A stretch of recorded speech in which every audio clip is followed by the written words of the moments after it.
नमस्कार दोस्तों, DD red के एक और रिएक्शन वीडियो में आप सभी का स्वागत है। मैं हूं आलोक। तो भाई आज जो वीडियो लेकर आया हूं, वीडियो उसका टाइटल है India will take back Kashmir from Pakistan. ये वीडियो है रियल एंटरटेनमेंट टीवी का और मोदी मंत्रीज बिग स्टेटमेंट। तो मैं आपको बता दूं कि जो हमारे मंत्री हैं जितेंद्र सिंह, जम्मू कश्मीर से ही बिलोंग करते हैं, उन्होंने ये बयान दिया है कि भाई इंडिया डिटरमाइंड है पाकिस्तानी ऑक्युपाइड जम्मू कश्मीर जो हमारी ज़मीन है, हमारा इलाका है, उसको वापस लेने के लिए। और देखिए, इसमें कोई नई चीज़ नहीं है। ये तो हमारे पार्लियामेंट में आज नहीं, 75 ईयर्स पहले भी पार्लियामेंट में प्रस्ताव पारित है और वो कानूनन दस्तावेजन जो है वो ज़मीन हमारी है। तो अगर उन्होंने बयान दिया है तो इस पर कोई नई बात तो कही नहीं उन्होंने। तो चलिए देखते हैं कि पाकिस्तान की जनता जो है इस पर किस तरह का रिएक्शन दे रही है। टॉपिक जिसके ऊपर आज हम वीडियो रिकॉर्ड कर रहे हैं वो ये है, इंडियन गवर्नमेंट के जो मिनिस्टर हैं, इस टाइम यूके के विजिट पे गए, उनका नाम है जितेंद्र सिंह, यूनियन मिनिस्टर हैं। उनकी तरफ से स्टेटमेंट आई है कि जो हमारा एजेंडा है कश्मीर को लेके, कश्मीर का एजेंडा है हम एक कश्मीर मतलब यूनाइटेड कश्मीर यूनाइटेड इंडिया में मिलाएंगे। मतलब पहले उन्होंने वहां से आर्टिकल 370 हटाया, वहां पर डेवलपमेंट के काम कर रहे हैं और अब पाकिस्तान साइड जो कश्मीर है आजाद कश्मीर।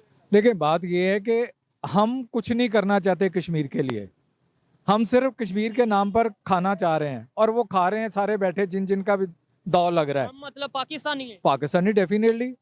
आजाद कश्मीर में किसकी हुकूमत है? अल्टीमेटली तो पाकिस्तानी है ना, चाहे आजाद कश्मीर का है। उन्होंने क्या किया, या हमारी गवर्नमेंट ने क्या किया, या हमारी फौज ने क्या किया, हमारी अपोजिशन ने क्या किया? सारों का एजेंडा एक है कि पाकिस्तान को खाओ और सिर्फ शोर मचाओ। सारे उस पर शोर मचा रहे हैं बस, और शोर मचाएंगे ये। मैं अपने स्कूल में ये सुना था कश्मीर बनेगा पाकिस्तान। डेफिनेटली आपने भी अपने स्कूल में असेंबली में सुबह जब असेंबली होती है यही सुना होगा, कश्मीर बनेगा पाकिस्तान। हम सिर्फ नारा वगैरह लगाएं। जैसे 5 फरवरी का जो एक दिन होता है हम वो सेलिब्रेट करते हैं, छुट्टी मनाते हैं, घरों में आराम करते हैं और 2-4 जो है वो अपने अपने लेके निकलते हैं, जलसे वगैरह करते हैं। दूसरे दिन फिर अपनी रूटीन काम शुरू। कोई इसके बारे में ना कोई सीरियस है ना कोई कुछ करता है। तो वो अपने इनके मसाइल, अपनी चीज़ें हल नहीं होती। उन्होंने कश्मीर के बारे में क्या करना है? पाकिस्तान के मसाइल हल नहीं हो रहे हैं। टाइम के साथ साथ ये चीज़ क्लियर नहीं हो रही। दुख वाली बात है, शायद कुछ लोगों को गुस्सा भी आए, लेकिन ये टाइम के साथ साथ क्लियर नहीं हो रहा कि हमने 75 साल सिर्फ नारे लगाए, किया कुछ नहीं। देखे ना, अभी नहीं बात देखिए, हमारी कौम का जो सबसे बड़ा अलमिया है ना, हमें ये तो पता है कि नारे लगाए हैं, किया कुछ नहीं है, लेकिन हम फिर उन्हीं लोगों के पीछे भाग रहे होते हैं। ये चीज सर, अब सबसे बड़ा अलमिया देखें, भुट्टो आज भी जिंदा है। सियासत भुट्टो मर गया, चला गया दुनिया से। अच्छा गरीब मार गया, गरीब मार रहा है डेली, लेकिन भुट्टो जिंदा है। भुट्टो जिंदा है। बात ये, वो अच्छा था बुरा था वो एक कोई मसला नहीं है, वो दुनिया से चला गया। सियासत जिंदा लोगों ने करनी है, मुल्क जिंदा लोगों ने बचाना है। खुदा के चला नहीं गया, वैसे मैं आपको याद दिला दूं कि उसको भेज दिया गया, उसको डिपोर्ट कर दिया गया, उसको फांसी पर लटका कर डिपोर्ट कर दिया गया आपके देश से। लिए ये अपोजिशन वाले और गवर्नमेंट वाले ये देखें कि इस आवाम को कैसे रोजगार चलाना है। इसको क्या, अगर ये मुल्क बचेगा तो हम कश्मीर के लिए कुछ सोच सकते हैं। अगर यही ना रहा तो कश्मीर को क्या हम रोएंगे? कौन बचाएगा तो कश्मीर को? ठीक है, यही बात है कि मतलब बहुत से लोगों से आज की तारीख में जब हम सवाल करते हैं कश्मीर के हवाले से, वो कहते हैं भाई पहले ये लाहौर को तो देख लो फिर कश्मीर। मैं वही तो बात कर रहा हूँ कि अगर ये अपना घर बचेगा तो हम साय को देखेंगे ना। ठीक है, अब ये मानते हैं वो है हमसाया है, वो हमारे नहीं। हमारे बात आप समझ ही नहीं रहे। एक तो मेरा अपना घर है, हम साया जो मेरा चाचा मामा ताया भी होगा है तो हम साया ना। सबसे पहली तरजीह मेरा अपना घर है। ठीक है, अगर हम इस पाकिस्तान को नहीं बचा सकते, इसका बेड़ा गर्क हो रहा है, तो हम कश्मीर को कैसे बचाएंगे ना, उसे कैसे लुक आफ्टर करेंगे? देखिए, ये सबसे बड़ी चीज तो है। मेरा ख्याल है कि कश्मीरी भी वो भी अब इसमें नहीं है कि पाकिस्तान जो है हमारे लिए फाइट कर रहा है, वो भी इस चीज़ की तरफ से बहुत ही मेरा ख्याल है कि वो पीछे हट गए हैं कि यार ये पहले होता था जी पाकिस्तान बनेगा, वो पाकिस्तान हमारे साथ खड़ा, हक में कोई रैली कोई काल है, वो बस एक 5 फरवरी को निकलती है, वहाँ यूएनओ में जाके वहाँ बोलते हैं, बस तकरीर करते हैं। दूसरे दिन उसके ऊपर कोई जो ना बैक जो है उसके ऊपर वो कोई नहीं है कि बाद में से स्टेप क्या लेना है। इन्होंने बोला है कि ये अब कश्मीरी भी शायद ये नहीं चाह रहे कि पाकिस्तान के साथ मिला जाए। मतलब आप इनकी बात से एग्री करते हैं? मिला जाए नहीं, वो नाउम्मीद हुए हैं हमारे रद्द अमल से। नाउम्मीद हुए हैं हमारे रद्द अमल की वजह से कि हमने उनके लिए आज नारों के अलावा किया गया, अमलन कुछ नहीं किया। ठीक है, ये बताएं कभी कश्मीर जाने का आपका इत्तेफाक हुआ या आपका इत्तेफाक हुआ? बहुत कम, 1-2 दफा हुआ है। वहाँ के डेवलपमेंट की अगर बात करें या वहाँ के लोगों की सोच की बात करें, क्या सोच लगती है उनकी जब वो देखते हैं साथ जो इंडिया साइड जिसे हम मकबूजा कश्मीर कहते हैं वहाँ पे डेवलपमेंट वगैरह हो रही नहीं, है? असल में ना हम गए कंपनी टूर पर, फंक्शन था, इस हवाले से हम लोगों से मिल ही नहीं सके, बिल्कुल हमें इस बारे में नहीं पता है। ठीक है, क्या लगता है? अभी वो एरिया बैकवर्ड्स है, कोई ऐसी वहाँ पे कोई डेवलपमेंट हमने नहीं देखी। इवन के कहीं हमें जाना और ट्रैवल करते थे तो इतनी प्रॉब्लम होती थी। रोड्स वो नहीं है, कोई ऐसी वो नहीं है, हाँ नेट सर्विस नहीं होती, इवन के सेल नहीं होता या कुछ नहीं होता, तो वो कैसे वो हम किस तरह तरक्की पे।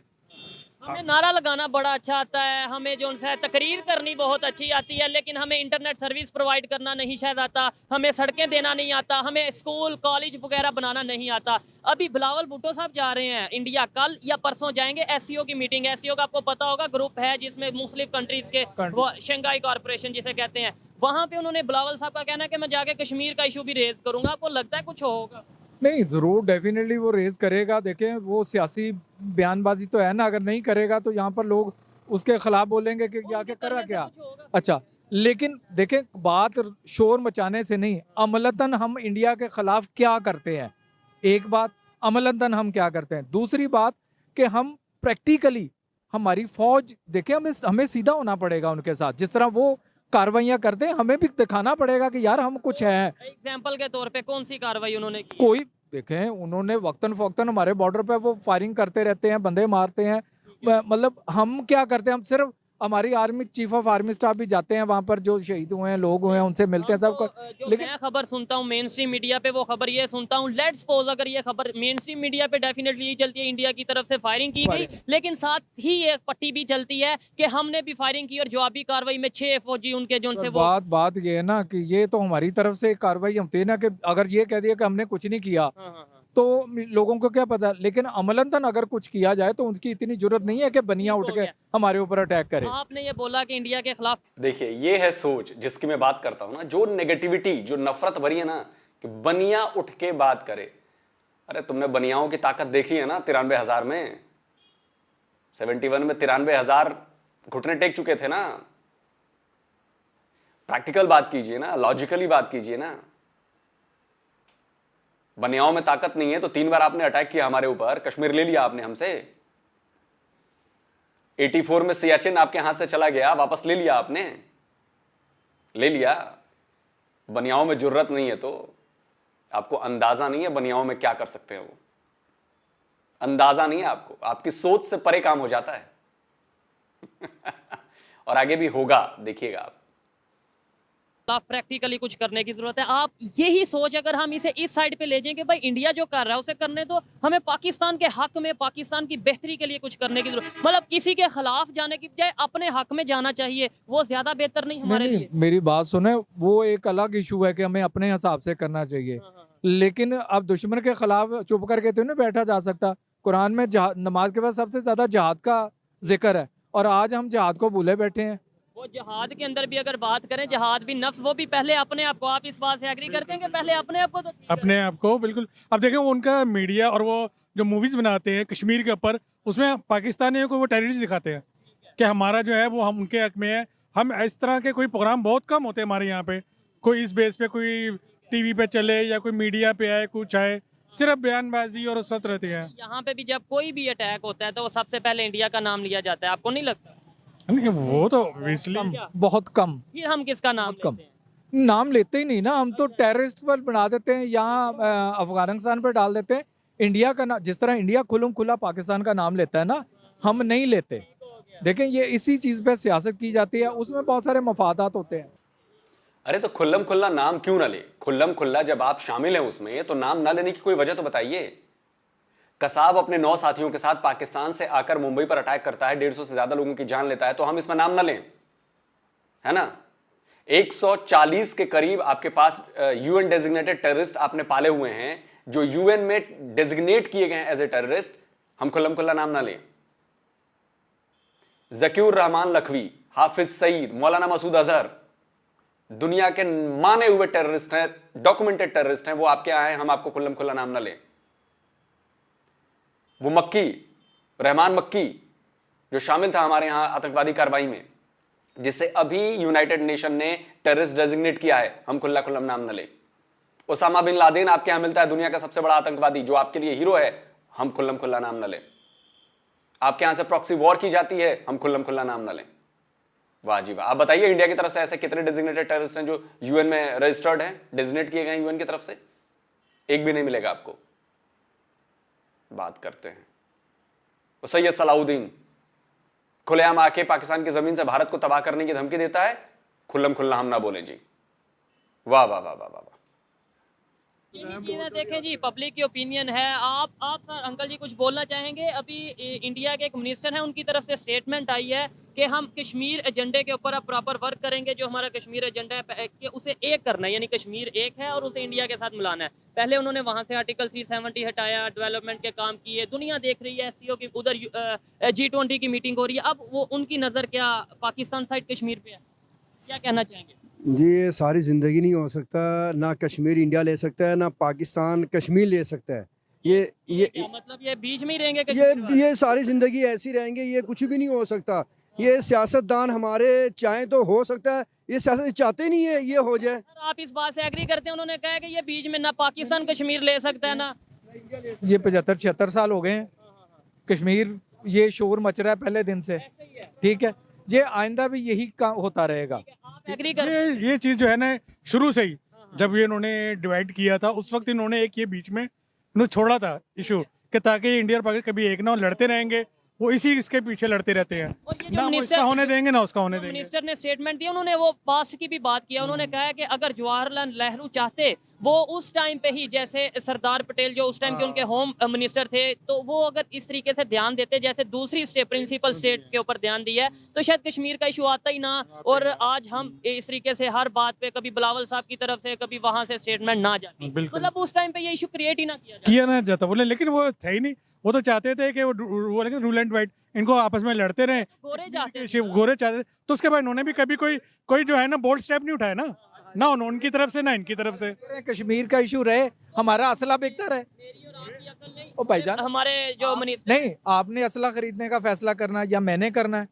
हम तो वोट दे के चंद लोगों को ऊपर ले आते हैं, उसके बाद फैसले वो करते हैं। जब वोट चाहे होता है उनका माइंड कुछ और होता है, अवाम को कुछ और, जब ऊपर चले जाते हैं फैसले कुछ और लोग करते हैं। फिर ठीक हो गया। बस बात करें गोरे तो अब तक हमारे उसमें पॉलिटिक्स में उसमें है, आज तक मुसल्लित है, अभी भी होते हैं, कोई फायदा होता है कि साइफर जो आ रहा है वहां से आ रहा है या कोई चीज हो रही है तो अभी इन्वॉल्व है ना। ये सोच कैसे बदलेगी? मतलब ये हमारी कमजोरी है, हमारा वीक पॉइंट है ना। कि देखें, मैं जानता भी हूँ इस बात को कि भाई आज भी अगर गवर्नमेंट पाकिस्तान में चलिए, कहीं ना कहीं इंटरनेशनल पावर का हाथ है, लेकिन हम ये जानते हुए भी क्यों, मतलब हम मुख्ताज हैं, उनके गुलाम हैं उनके, क्यों हम उनकी बात मानते हैं? क्यों हम दुश्मनियां पाल रहे हैं? नहीं, उसमें सर कि या कहीं पैसों का, डॉलरों का चक्कर बस यही चक्कर है, सारा हिसाब ही है करना लिया लिया हुआ है। ऑब्वियसली कैसे, जब आपने किसी से पैसे लिए हो आप उसके खिलाफ कैसे बोल सकते हैं? अभी हमें अपने पहले जब तक अपने जिसका खा रहे हो उसके खिलाफ बोला जा सकता है। जब तो हम अपने पाँव पे खड़े नहीं होंगे तो हम दूसरों को, हम कैसे उनके मोहताज रहेंगे? तो वो कहीं खड़े हो जाए बैठ गए। तो बस यही हमारा हमें इस सोच से निकलने की जरूरत है। आपने ये बोला कि कभी जो सा ना तो जी, जी। पाकिस्तान कश्मीर ले सकता है। हम तो यहाँ पे ये जो भी पार्टी, सियासी पार्टी बनती है, वो ये नहीं नारा लगाती कि कश्मीर लेके रहेंगे, हम बॉर्डर पे चले जाएंगे। चाहे कोई इस्लामिक मजहबी पार्टी हो, चाहे कोई सियासी पार्टी हो, हर एक तो कश्मीर का आपने कहा कोई ले ही नहीं सकता। ये तो जज्बाती फैसले हैं ना, ये सब जज्बाती नारे जज्बाती नारे हैं, जज्बाती फैसले हैं। डेवस को देख लो, इन्होंने फांसी का ऑर्डर हो गया, रेमंड डेविस रेवन डेविस की बात कर रहे हो, उसे क्यों नहीं फांसी दे रहे? क्या वजह है? देखे ना, अगर इस पास पाकिस्तान का एक कुत्ता भी चले उसे भी सारे कुत्ते की मौत मार देते हैं उसको भी, तो उसको डेवस को रोका हुआ है। इनको चाहिए कि क्या नाम के, तो फिर अगर लेट्स सपोज आपकी अगर बात मानी जाए और 75 साल की हिस्ट्री देखी जाए, आज तक कश्मीर के लिए हमने प्रैक्टिकली कुछ नहीं किया और आपने कहा कि आगे नहीं ले सकते, तो फिर हम क्यों नहीं दुश्मनियां याद हो है ना भवन सिंह? नहीं सोहेब भाई, इससे मैं थोड़ा सा आपसे डिफर करूंगा। प्रैक्टिकली क्यों नहीं किया आप लोगों ने?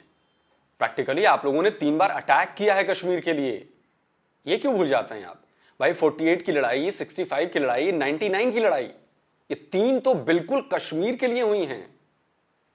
तो ऐसा कैसे कह सकते हैं कि आपने प्रैक्टिकली कुछ भी नहीं किया? और जो प्रॉक्सी वॉर आप उधर से घुसपैठ कराते हैं, इन्फिल्ट्रेशन कराते हैं, वो भी तो प्रैक्टिकली आप कर ही रहे हो ना। जो टेररिस्ट पॉड्स बने हुए हैं वहां पे पाकिस्तानी ऑक्युपाइड जम्मू कश्मीर में, वो क्या है? वो भी तो प्रैक्टिकली कर ही रहे हो ना आप। प्रैक्टिकली हाफिज सईद आपकी जमीन का इस्तेमाल करता है हमारे खिलाफ ज़ाहिर करने में। प्रैक्टिकली सैयद सलाउद्दीन हमारे खिलाफ ज़ाहिर करता है, आपकी जमीन का इस्तेमाल करता है। मसूद अजहर हमारे खिलाफ जहर उगलता है, वो आपकी जमीन का इस्तेमाल करता है। आलमी सतह पर कश्मीर की कुर्बानियों को सबताज होने की साजिशें हो रही। भारत की बर्बादी तक हमारा जिहाद फी सबीलिल्लाह हर कीमत पर जारी रहेगा। तो प्रैक्टिकली तो चीजें हो ही रही हैं ना, ऐसा मत करिए कि प्रैक्टिकली नहीं हुई हैं या नहीं हो रही हैं, हो रही हैं। याद है आपको पता है कितना बड़ा वो दहशतगर्द था, ठीक है। पता है ना, उन्हें सारे दहशतगर्द थे जितने हमले करे सारे माने, उसे फांसी का ऑर्डर उसे क्यों रखा हुआ है, क्या वजह है, क्यों नहीं उसे फांसी कुलभूषण यादव की बात जी कर जी रहे हो? जी हाँ अच्छा, मैं क्या बबल अच्छा, वो इंटरनेशनल कोर्ट ऑफ जस्टिस में उसका उनका जो सा हाँ जी वो खत्म हो गया केस, ऑर्डर हो गया उसे फांसी का, फिर नहीं फांसी नहीं दे रहे। फांसी इंटरनेशनल जो सा कोर्ट है वहां पे राजी वो फैसला हो गया है, हो या फैसला हक में हो गया था फैसला, वो हार गए केस, तो फिर क्यों नहीं दे रहे हैं? हमें फिर उसे ये हमारी कमजोरी है, हमारी कमजोरी है, हम बस पता नहीं क्या वजह है, क्यों इतने हम जेलस उनसे हुए हैं, इतने हम उनके दबाव में हैं। फिर अंकल जी आपको जानकारी नहीं है, आपसे मैं कहूंगा, गुजारिश करूंगा कि जाकर इंटरनेशनल कोर्ट ऑफ जस्टिस जो है ना, ICJ, जाकर उसकी जजमेंट पढ़िए और यकीन मानिए जो खेल आप लोगों ने खेला है वो आप पर बहुत भारी पड़ने वाला है। अगर आपने कुलभूषण को फांसी पर चढ़ा दिया तब भी आपके लिए बहुत बड़ी मुश्किल होने वाली है, और नहीं चढ़ाया तब भी आपके लिए मुश्किल होने वाली है। आप जाकर कोर्ट का जजमेंट पढ़िए, ऐसे हवाई बातें मत करिए, चूरन मत, जो चूरन खिलाया जा रहा है चूरन मत करो, उसकी तह तक जाइए कि असली बात क्या है। असली बात यह है कि कुलभूषण जाधव के लिए आपको अपने यहां संविधान में बदलाव करके कानून बनाना पड़ा है एक नया, पता है कि नहीं आपको? वो कानून बना है कुलभूषण जाधव के लिए, ऐसे नहीं टांग पाओगे, सबूत चाहिए ना। और इंटरनेशनल कोर्ट ऑफ जस्टिस में आप हारे हो केस, भले आपको बताया जाता है, जैसे बाकी बताया जाता नहीं कि सारी जंगें हम जीते हैं, वैसे ही ये भी जंग भी आपको बताया जाता है कि जीते हो, लेकिन एक्चुअल में जो हुआ था सारी जंगों की तरह ये भी जंग हारे हो आप। नहीं तो अब तक आप बताओ, नहीं तो अब तक फांसी पर चढ़ा नहीं दिया जाता। उसके लिए कानून में आपके यहां बदलाव करने की जरूरत क्यों पड़ी, बताइए। समझ से बाहर है, समझ आई नहीं। मेरा तो जज्बा तो बहुत है, मैं अभी चाहूँ मैं अभी बड़ा कुछ कर दूं, लेकिन क्या जज्बे से देखें हम क्या सियासतदान हमारे बल माल खा रहे हैं, वो यूं करके आए हैं। ये क्या नाम है इंडिया के सदर का, क्या नाम है, मोदी, यूं आया है शहबाज शरीफ के घर आया, किसी को पता नहीं एजेंसी का, यूं आया यूं चला गया। उसमें तो ऐसे तो हमारे जो नवाज शरीफ हैं वो भी जा ये चुके अंदर हैं। खाते हैं सब भाई, माल लेते हैं, माल सब सारा माल का चक्कर है, पैसे का। मतलब है चाइना के प्राइम मिनिस्टर अगर इधर आते हैं, US का कोई तो इधर भाई आते हैं, एजेंसियों को पता होता है, सारी मीडिया को सबको पता होता है, वो तो एक रातों रात आके चला गया ना, ये किसी को पता ही नहीं था, समझ आई नहीं। इस तरह थोड़ा आया जाता है। ठीक है, नहीं अगर आए हैं तो उसमें गलत क्या आप नहीं चाहते रिलेशन बेहतर हो ही नहीं सकता, सियासतदान होने नहीं दे रहे। ये मुल्क का क्या हालत आप बने चाहते हैं या नहीं? आप चाहते हैं रिलेशन अभी हो जाए कल हो जाए, लेकिन हो ही नहीं सकते। अभी आपस में क्या बना हुआ है कि तुम देखो, खिचड़ी बनी हुई है जी। रिलेशन जो है ना वो बराबरी की सतह पर होते हैं, बिल्कुल, मैं ठीक भी है। करता हूं। हाँ जी, तो हमें भी उतनी इज्जत दी जाए जितनी हम उनको देते हैं। और बराबरी होती है पैसे के, इकोनॉमी के सर पे मेरे ख्याल से, तो फिर हम भी उतनी इकोनॉमी इज्जत दे रहे हैं आप। आपके विदेश मंत्री बिलावल भुट्टो जरदारी, जो कि अभी आने वाले हैं, 4 और 5 की मीटिंग है गोवा में हमारे यहाँ SCO की, वो जाकर बाहर बयान देते हैं कि ओसामा बिन लादेन तो मर गया लेकिन गुजरात का कसाई अभी जिंदा है। हमारे PM के लिए बोला ना, तब तो आपके यहां से आवाज नहीं उठी। इसको इज्जत देना कहते हैं, इज्जत देना कहते हैं इसको। वाह, इस पर तो उल्टा अगर इंडिया से थप्पड़ मारा जाए ना बिलावल भुट्टो को तो वो ज्यादा सही होगा। और अभी आने तो दीजिए, हमें पता है कि वो आकर कश्मीर का मुद्दा उठाएंगे SCO की मीटिंग में, और हम तो इसी का वेट कर रहे हैं कि वो आएं और कश्मीर का मुद्दा उठाएं, फिर देखिएगा। सारी प्लानिंग है, चिंता मत कीजिए।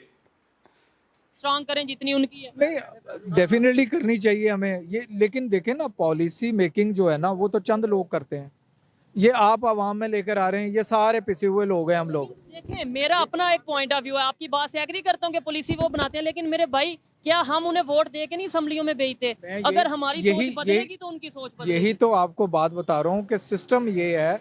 देखें कि हम जब फैसले की घड़ी आती है ना तो हम लोग गलत फैसला करते हैं। समझाने की कोशिश करता हूँ। अंकल जी मेरी बात सुने, ये मंदिर अभी बना है, डंडी पट्टी बनवाया उन्होंने, कह के ये हाँ जी अभी तैयार हुआ ये है, मंदिर अभी हमने बना- तोड़ दिया था। ये मंदिर अभी बना? जी हाँ अभी ये तैयार पहले हुआ है। पहले टूटा था। तोड़ा है हमने खुद, मैंने अपने हाथों से तोड़ा हुआ ये मंदिर। तो आप देखें, हम आपने ये एक्सेप्ट कर मेरे रहे हैं कि जज्बात हमने थे, मैंने हाँ जी नहीं, आप ये एक्सेप्ट कर रहे हैं थोड़ा, तो वहां पे अगर कोई मस्जिद इसी ये मंदिर की वीडियो, टूटे हुए मंदिर की वीडियो देख के वहां पे किसी हिंदू के जज्बात अगर उठेंगे तो अल्लाह ना करे ऐसा कुछ हो तो वो फिर मस्जिद शहीद करेगा।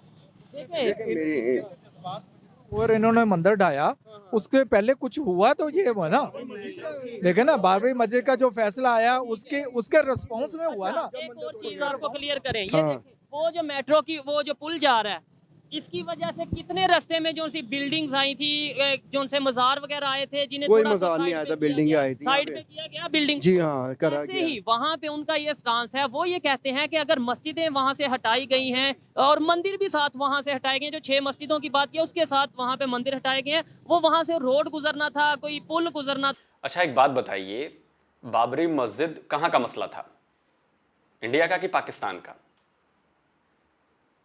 अगर आप ये कहते हैं कि इंडिया के मसले से आपने अपने यहां अपने लोगों की चीज तोड़ दी, तो आप उन्हें अपना नहीं मानते हो ना। इट मीन्स कि जितने भी हिंदू आपके यहां पाकिस्तान में रह रहे हैं, जो आपसे पहले से रह रहे हैं, जो वहीं पैदा हुए, जो वहीं के निवासी हैं, आप लोग तो माइग्रेट होके आए होंगे, कुछ लोग जो मैं यहां पे खड़े होंगे, आपने अपने ही देश की लोगों की, अपने ही देश की प्रॉपर्टी को आपने नुकसान पहुंचाया। क्या इसे बुद्धिमानी कहते हैं? ये इंटेलिजेंस है। इट मीन्स कि आप लोगों के दिमाग में हिंदुओं के लिए नफरत भरी है, चाहे वो आपके ही देश के हिंदू क्यों ना हो, वो पाकिस्तानी है। लेकिन नुकसान आपने किसका किया? एक पाकिस्तानी हिंदू का, एक पाकिस्तान के रहने वाले का। मसला कहां का जी? इंडिया का मसला। अब आप सोचिए कि अगर हम ऐसे देखने लगें कि जी पाकिस्तान में 1947 के टाइम पे 2000 के करीब मंदिर थे, अब 20 बचे हैं, बाकी सारे तोड़ दिए गए, उसका बदला क्या हम अपने यहां मस्जिदों को तोड़कर निकालें? इसे बेवकूफी कहते हैं। हम अपने लोगों पर अटैक नहीं करेंगे, हम अपने लोगों की चीजें नष्ट नहीं करेंगे, हमारे देश की प्रॉपर्टी है वो, हम क्यों अपने देश की प्रॉपर्टी नष्ट करें भाई? लेकिन इतनी तो अकल है नहीं आप में, क्योंकि आप समझते हो दुश्मन और अपने काम को आप सही भी ठहरा रहे हो। बताइए, आपने मंदिर तोड़ा है और आपको सजा नहीं हुई कोई, आप खुलेआम घूम रहे हो और आके बड़े फक्र से कह रहे हो कि जी मैंने तोड़ा था इस मंदिर को, मैं भी शामिल था इसमें। इसको आप फक्र महसूस कर रहे हो, आप इसको समझ रहे हो? था मेट्रो।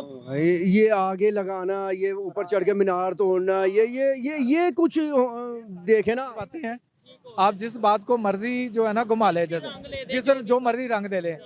सबसे बड़ा, आप मीडिया के लोग हैं, सबसे बड़ा कसूर आपका है। अवाम को जिस चीज का नहीं पता होता ना, आप वो सवाल क्वेश्चन मार्क छोड़ देते हैं कि फैसला आपने करना है। अवाम बेचारी को तो सारा दिन रोटी कमाने में लगी होती है, उनको पता ही नहीं होता खिचड़ी पक क्या रही है। खिचड़ी पक जो रही होती है ना, वो बतानी आपने होती है, लेकिन आप बताने की बजाय ना उस खिचड़ी को और गमगीर करके उनके सामने रख देते हैं। आज सोशल मीडिया का दौर है, आज ये खिचड़ी वगैरह 1 मिनट में सॉल्व हो सकती है। अभी मोबाइल निकालें, आपको अगर मैं कोई बात करता हूँ, लेट्स सपोज आप कोई बात करते हैं, इन्होंने बोला 6 मस्जिदें शहीद की गई, 1 मिनट में आप सारा सर्च करें, मोबाइल खिचड़ी वाला चक्कर खत्म हो गया। आज ये मोबाइल आ गया। मैं वो देखे, वो एक मैं अपनी सियासत की बात करता हूँ। यहाँ पर जो लोग होते हैं, देखे ना, किसी के रोटी कमाने के चक्कर में कितने लोग बैठ के सारा दिन वो मीडिया पर सुनते हैं या खबरें सुनते हैं। सही बात है, अपनी बात जहां पर आई वहां पर मीडिया पर दोष दे दो, ये कर दो वो कर दो, बात ही गोल करती देनी चाहिए। मगर सबसे पहले यह कि हमें सही मुसलमान बन जाए, अपनी नमाज, रोज़ा, ज़कात, जो हमारे 5 अरकान हैं उनको परफेक्ट कर ले। हमें किसी के अमल दखल करने की जरूरत ही नहीं है। सबसे पहले बिल्कुल ये बताएं, अगर हम किसी के मजहब की इज्जत करेंगे तो ही हमारे मजहब की बेशक बेशक, बिल्कुल बिल्कुल राइट। आप ये एक्सेप्ट कर सकते हैं कि मैं किसी मंदिर को, अल्लाह ना करे मैं ऐसा करूं कि किसी मंदिर को गिराऊं, ठीक है, और मैं कहूं कि वो हिंदू हमारे मस्जिद की रिस्पेक्ट करें, ऐसा हो? नहीं, वो तो जारी का रिस्पॉन्स देंगे उस चीज़ का, बिल्कुल होगा। यही ना, हम अपना मजहब जो है ना वो उसको सही तरीके से लेकर चलें। राइट, बिल्कुल ये मैं ये बात कहता हूँ कि वो किसी शायर ने कहा था कि मस्जिद ढा दे, मंदिर ढा दे जो को ढांदा ही, एक बंदे दा दिल ना ढावी, रब दिलां च रहिंदा ही। जबरदस्त। बुल्ले शाह ने ये कहा था और उन्होंने बड़ी जबरदस्त बात की थी कि कभी किसी इंसान का दिल ना दुखाओ, जो कि हम हर अल्लाह बसते हैं बस। ठीक है, अच्छा लगा जी, बड़ी जबरदस्त गुफ्तगू रही, बड़ी जबरदस्त वीडियो रही। चलिए दोस्तों, वीडियो ख़त्म हो गया और वीडियो था कि भाई कश्मीर जो है वो इंडिया वापस लेना चाहता है। और देखिए, ये मैंने पहले भी कहा कि ये कोई नई चीज़ नहीं है। और इसके लिए कोशिशें की जा रही हैं। देखिए, कोशिशें ना सिर्फ लड़ाई से नहीं की जाती। हमेशा ये नहीं होता कि बंदूक लेके चले जाएंगे। हमें, जैसा कि आप लोगों की चाह है कि आप कश्मीर तो आपको चाहिए, लेकिन कश्मीरी नहीं चाहिए, क्योंकि आपको वहां की नदियां चाहिए, अब आपको वहां के पानी चाहिए, आपको वहां के रिसोर्सेज चाहिए, कश्मीरी नहीं चाहिए आपको।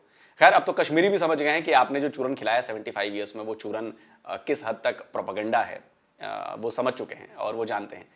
अब ये चीज पाकिस्तानी ऑक्युपाइड जम्मू कश्मीर के लोग भी समझने लगे हैं, और इसीलिए आप लोगों ने देखा होगा पाकिस्तानी ऑक्युपाइड जम्मू कश्मीर से आवाजें उठ रही हैं कि जी हमें दोबारा भारत से मिलना है, पाकिस्तान तुम छोड़ दो। अब इस्लामाबाद से एक वीडियो आया था, उसमें भी ये बात कही गई थी कि हम नई दिल्ली को कॉल करेंगे अपनी सुरक्षा करने के लिए। सुनिए। मैं एक बड़ी खतरनाक बात करने जा रहा हूं दोस्तों, मादरत के साथ।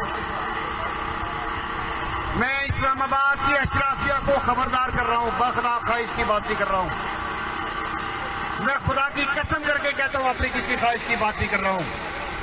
लेकिन आजाद कश्मीर में अब ये आवाजें बुलंद होना शुरू हो गई हैं कि इस्लामाबाद के बजाय हमें दिल्ली को आवाज देनी चाहिए। खुदा की कसम लोग इसमें सोच रहे हैं। उस वक्त से डरो, उस वक्त से डरो कि जब लोग दिल्ली को कॉल करेंगे कि आगे हमारी हिफाजत करो, फिर क्या करोगे? हम तो चाहते हैं कि इज्जत से एग्जिट कर लो, कहीं बाइज्जत तरीके से अपना किनारा कशी कर लो और हमारे हाथ पे छोड़ दो।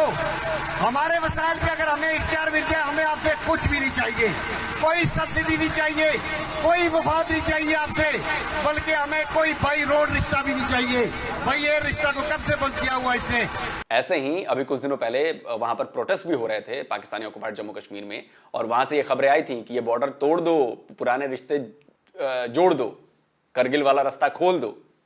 सुनिए। आर पार जोड़ दो, करगिल रोड खोल दो, आर पार जोड़ दो, करगिल रोड खोल दो, आर पार जोड़ दो, करगिल रोड खोल दो, आर पार जोड़ दो, करगिल रोड खोल दो, आर पार जोड़ दो, करगिल रोड खोल दो। पहले ये सारी आवाजें नहीं सुनाई देती थी, लेकिन अब ये आवाजें उठ रही हैं। इसका मतलब यह है कि जिस तरीके से हमें पाकिस्तानी ऑक्युपाइड जम्मू कश्मीर वापस लेना है, हमें वापस नहीं लेना है, वो खुद आके वो मिल जाए, हमें ऐसा करना है, और हम ये धीरे धीरे कर रहे हैं। जम्मू कश्मीर में जितनी डेवलपमेंट हो रही है, जिस तरह से चीजें वहां पे हो रही हैं, इन्वेस्टमेंट हो रही है, वो यही तरीका है कि जब उस पार के लोग देखेंगे कि कितने सुख चैन से, कितने सुविधाओं के साथ वहां पर लोग रह रहे हैं, कितनी आजादी के साथ लोग रह रहे हैं, और हमें इतना सब कुछ करने के बाद भी 75 ईयर्स में क्या मिला है? न सड़कें हैं, न अस्पताल है, न स्कूल है, न कॉलेज है, न यूनिवर्सिटी है, न बिजली है, जबकि सारे हमारे रिसोर्सेज यूज किए जा रहे हैं और हमें उसके बदले में कुछ नहीं मिल रहा।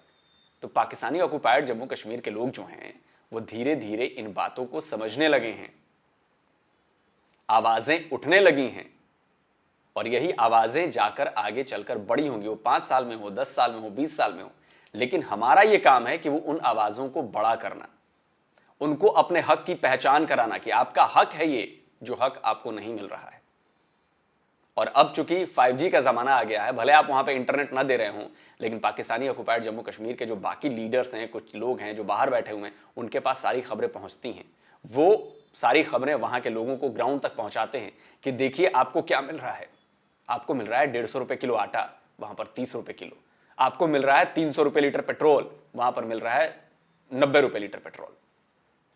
वहां पर यहां पर आपको घर बनाने के लिए कुछ नहीं मिल रहा, पैसे नहीं मिल रहे हैं, वहां पर घर बनाने के लिए, टॉयलेट बनाने के लिए बिजली भेजी जा रही है, सबके लिए पैसे दिए जा रहे हैं, रोजगार दिए जा रहे हैं, इन्वेस्टमेंट आ रही है। यहां तक कि मुस्लिम कंट्रीज भी, सऊदी अरबिया और यूएई जैसे कंट्रीज भी वहां पर हजारों करोड़ रुपए का इन्वेस्टमेंट कर रही हैं। अभी हाल ही में वहां पर MR ग्रुप ने मॉल की नींव रखी है, जो एशिया का सबसे बड़ा मॉल बनने जा रहा है। अभी वहां पर एक और हॉस्पिटल की नींव रखी गई है। आप समझ रहे हैं, जम्मू कश्मीर में, जम्मू में और अवंतीपुरा में 2 एम्स अस्पताल बन रहे हैं, इतने बड़े बड़े अस्पताल वो बन रहे हैं। तो ये सारा बदलाव इसीलिए हो रहा है, बदलना माइंडसेट है, और वो बदल रहा है धीरे धीरे। तो जल्दी मिलता हूं एक और नए वीडियो के साथ। नमस्कार, जय हिंद।